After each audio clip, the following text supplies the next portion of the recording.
अपने सामने हमारी महिलाएं हैं, हमारे बुजुर्गन हैं, सबको बहुत बहुत शुक्रिया, बहुत बहुत धन्यवाद। देखिए, मैं तो बहुत वर्षों से ये सोचता रहता था कि जीरादेई में वहां जाए जहां राजेंद्र बाबू का जन्म। संयोग कहिए, कभी ऐसा अवसर नहीं मिला। सिवान जिले में मैं कितनों बार आया होगा, लेकिन ऐसा मौका नहीं मिला। अब आप कहिएगा कि राजेंद्र बाबू के जन्मस्थली पर आने का मेरा क्या उद्देश्य था। देखिए, मैं आपके सामने बोल रहा हूं, मेरी पहचान किसी चीज से हुई तो वो है शिक्षा। नालंदा जिले के एक छोटे से गांव में मैं पैदा हुआ था। मैंने अपने गांव में पढ़ा। मैं गांव के हाई स्कूल से मैट्रिक होता था, उसमें पास किया, और गांव में पढ़ने के बाद मैं बिना कोचिंग के, बिना ट्यूशन कभी किए हुए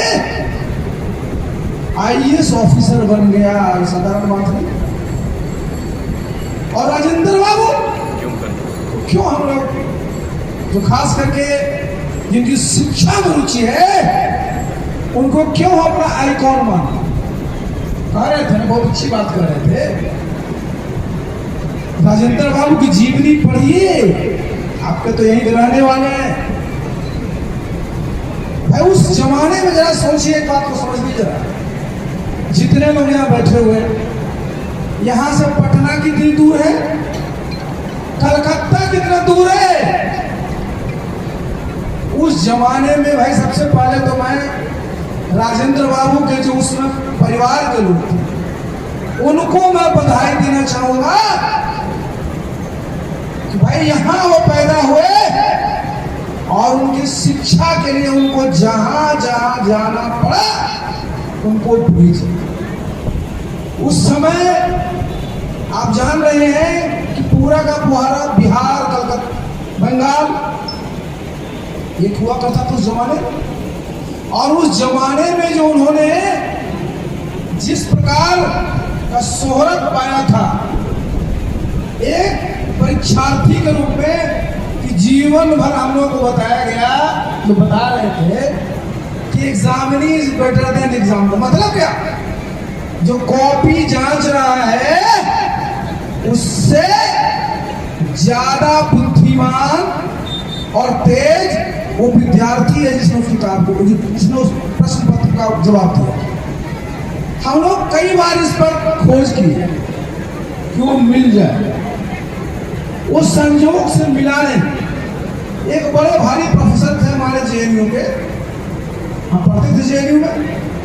हमने उनसे चर्चा किया तो उन्होंने कहा कि देखो, मुझे इतना तो पता है कि आजकल देखते हैं क्वेश्चन पेपर में क्या लिखा रहता है। अगर 10 क्वेश्चन है तो लिखा रहता है कि नहीं 5 का आप उत्तर दें, ये लिखा रहता है ना। आपको 10 का जवाब नहीं देना होगा। उन्होंने कहा कि राजेंद्र बाबू के बारे में एक चर्चा है, आम है, कि उन्होंने जितने क्वेश्चन दिए हुए थे सबका उन्होंने जवाब अपने कॉपी में लिखा और लिख दिया किसी 5 को आप जांच। आप समझ रहे हैं? आप समझिए इस बात को। देखिए, हम इसके तथ्य पर नहीं जा रहे, लेकिन जो एक सोच राजेंद्र बाबू के बारे में बनी, वो कैसी बनी? पढ़ने में अद्वितीय थे, विलक्षण प्रतिभा के धनी थे। और आप जान लीजिए कि उस जमाने के वो नामी वकील थे, कोई साधारण वकील नहीं थे।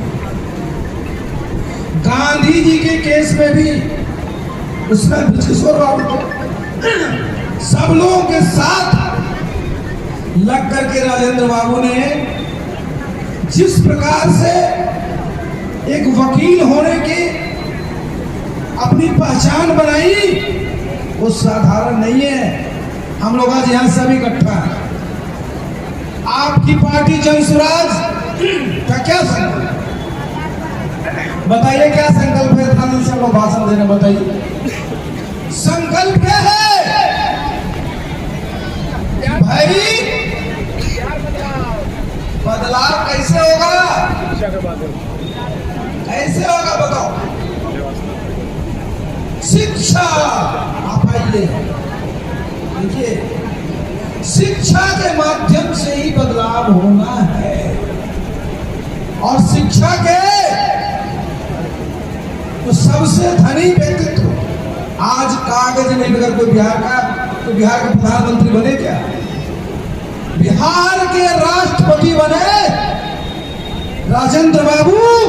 वो एक बार नहीं, दो बार राष्ट्रपति बने। आज तक भारतवर्ष में इस रिकॉर्ड को कोई राष्ट्रपति नहीं तोड़ा। साधारण उपलब्धि है। ऐसा मत समझिए कि आज राजनीति होती है किसी पोस्ट के लिए, समझे बात हो जी? उस जमाने में और ज्यादा होती थी। ये याद रखिए, राजेंद्र बाबू का नाम हम किन्हीं के खिलाफ नहीं बोलते, हम सबका सम्मान करते हैं। लेकिन नेहरू जी के प्रथम चॉइस वो नहीं थे पहली बार, ये जानना चाहिए। वो पहली बार किनके चॉइस थे? तो लौह पुरुष सरदार वल्लभ भाई पटेल। सरदार वल्लभ भाई पटेल ने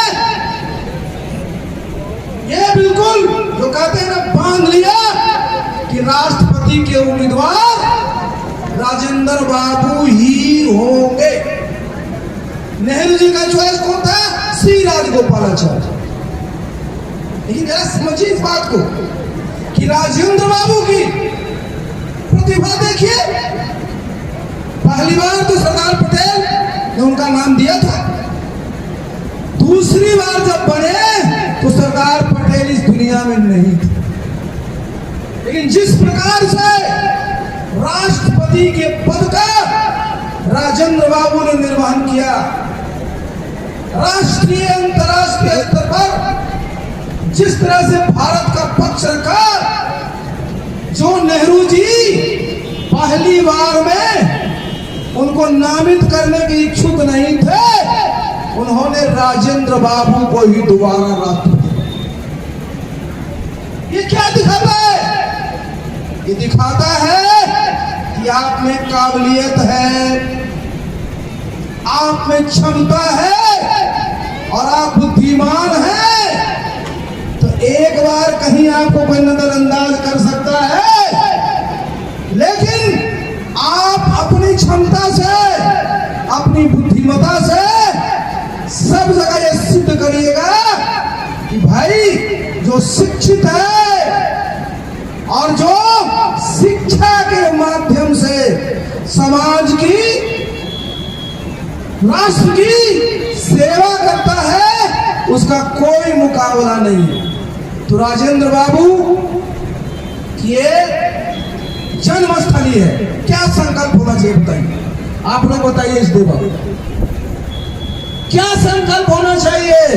शिक्षा के माध्यम से बदलाव। आप जरा समझिए, शिक्षा के माध्यम से तो बदलाव होना ही चाहिए। लेकिन कैसे लोग जानेगा कि राजेंद्र बाबू किस प्रकार शिक्षा के धनी उनका व्यक्तित्व था? बिहार में कितनी यूनिवर्सिटी है? आज आप देखिए, एक नहीं दो सेंट्रल यूनिवर्सिटी है, IITs है। बिहार में इतना से काम चलेगा क्या? हम लोग क्या बात कर रहे हैं? हम लोग बात कर रहे हैं कि हमारे यहाँ शिक्षा व्यवस्था अंतरराष्ट्रीय स्तर की होनी चाहिए। जब अंतरराष्ट्रीय की बात हम लोग करते हैं तो प्राइमरी से लेकर करके सरकारी तक, एकदम अंतिम तक जो कहते हैं, जिसको आप MA MSc पोस्ट ग्रेजुएट कहते हैं, वहां तक होना चाहिए। तो प्राइमरी स्कूल भी हमारा अंतरराष्ट्रीय स्तर का, मिडिल स्कूल भी हमारा अंतरराष्ट्रीय स्तर का, हाई स्कूल भी हमारा अंतरराष्ट्रीय स्तर का, और कॉलेज यूनिवर्सिटी भी हमारा अंतरराष्ट्रीय स्तर का होना चाहिए। और ये अगर हम संकल्प लेंगे तो ये हो करके रहे। कहिएगा ये कैसे संभव है, तो जरा जान लीजिए ये बिहार की धरती साधारण धरती नहीं है भाई। देश को प्रथम राष्ट्रपति तो दिया ही बिहार ने, जीरा देई ने। आप जरा सोचिए उस जमाने में एक नहीं, दो नहीं, तीन नहीं, कई विश्वविद्यालय अंतरराष्ट्रीय स्तर के बिहार में थे। नालंदा विश्वविद्यालय का सब नाम जानते हैं, विक्रमशिला विश्वविद्यालय का सब नाम जानते हैं, उदंत विश्वविद्यालय का नाम सब जानते हैं, तेलहारा विश्वविद्यालय का नाम सब जानते हैं। ये सारे अंतरराष्ट्रीय स्तर के विश्वविद्यालय उस जमाने में हुआ करते थे। विदेशों से लोग आगे पढ़ते थे। और आज अपनी शिक्षा की क्या स्थिति है कि बच्चे को मिडिल स्कूल पास करना है तो बिना कोचिंग के नहीं पास करता। इंजीनियरिंग मेडिकल में कराना है तो सोचते हैं कौन सा कोचिंग में भेजा जाए, सिवान भेजा जाए, पटना भेजा जाए, दिल्ली भेजा जाए कि कोटा भेजा जाए। ये उस बिहार में, जिस बिहार में आप जान लीजिए, मैं इस बात को फिर से बोलना चाहूँ, मैं आपके सामने हूं। हम लोग गांव में पढ़ कर करके बिना कोचिंग की IAS ऑफिसर बन गए।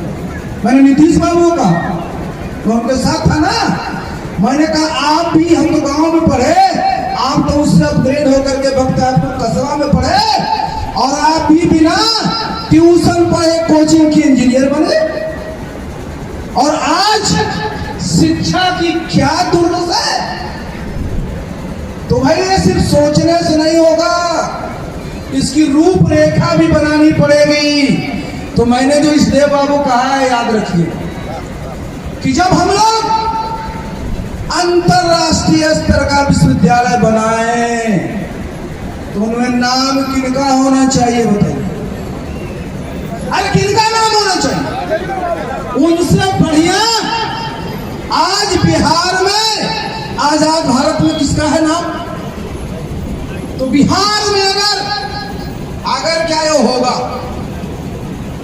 जब हम लोग का संकल्प है कि हम लोगों की सरकार बनेगी, ऐसा मत समझिएगा सब लोग यहाँ बैठे हुए मीडिया वाले कि दूसरे दिन से लिखने लगिएगा कि शपथ हुए 7 दिन हो गया लेकिन अभी तक अंतरराष्ट्रीय स्तर की शिक्षा की कोई व्यवस्था नहीं। ये जरा मैं स्पष्ट कर रहा हूं, ये 2 दिन में नहीं होगा, इसमें समय लगता है। लेकिन अगर आपकी सोच सही है तो जन स्वराज में क्या लिखा हुआ है? सही सोच। और हमारी सोच सही है कि शिक्षा का स्तर, उसकी गुणवत्ता अंतरराष्ट्रीय स्तर की होनी पड़ेगी। तो 2 दिन में चुटकी बजाने से थोड़ी ना होगा। ये अलाउद्दीन का चिराग लेना है। अभी देखिए मैं भी सरकारी स्कूल में पढ़ा, नीतीश बाबू का मैं नाम बार-बार लेता हूं, कौन सरकारी स्कूल में पढ़े? राजेंद्र बाबू सरकारी स्कूल में पढ़े, पब्लिक प्राइवेट स्कूल में नहीं पढ़े।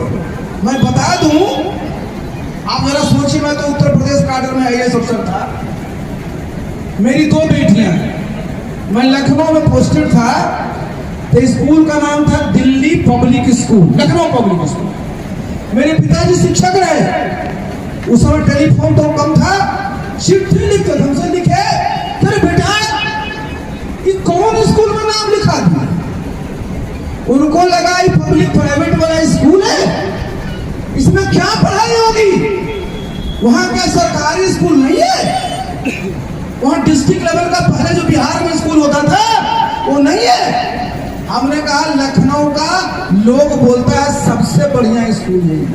मुझे पिताजी को जब मैं घर गया समझाना पड़ा कि आपकी दोनों पोतियों का नाम ठीक जगह लिखा है। सोच मैं बता रहा हूं, क्योंकि सरकारी स्कूल में हम पढ़े, सरकारी स्कूल में वो पढ़ाते थे, और उस जमाने में जो पढ़ाई का स्तर था वो साधारण नहीं था। तो उनको लगा कि बताइए प्राइवेट में क्यों पढ़ा रहा? तो आज देखिए, इसको जरा सुन लीजिए, क्योंकि आप तुरंत उभरिएगा नहीं, क्योंकि शिक्षा कोई 2 दिन का नहीं है, 2 साल का नहीं है, वर्षों लगता है। लेकिन अगर आपकी सोच सही है, क्या है कि भाई हमारे सरकारी इतने विद्यालय, इतने बिल्डिंग्स बने हुए, एक से एक शानदार बिल्डिंग बनी है। लेकिन एक बात मैं सोच बता दूंगा, आगे के समय में ये भी सुन लीजिए आप लोग, आजकल जो जमाना आने जा रहा है, अंग्रेजी में आजकल आप लोग देखते होंगे AI लिखा रहता है, आर्टिफिशियल इंटेलिजेंस, कृत्रिम बुद्धिमत्ता। वो क्या होगा, आपको पता चला कि बच्चे को फिजिक्स में न्यूटन का सिद्धांत पढ़ाया जाना है, बच्चे को समझाना है। अब उससे जो सबसे बढ़िया उसका जो शिक्षक राष्ट्रीय स्तर का, अंतरराष्ट्रीय स्तर का, वो आपके बच्चे को जीरा दे में पढ़ा। AI के माध्यम से शिक्षा के क्षेत्र में, स्वास्थ्य के क्षेत्र में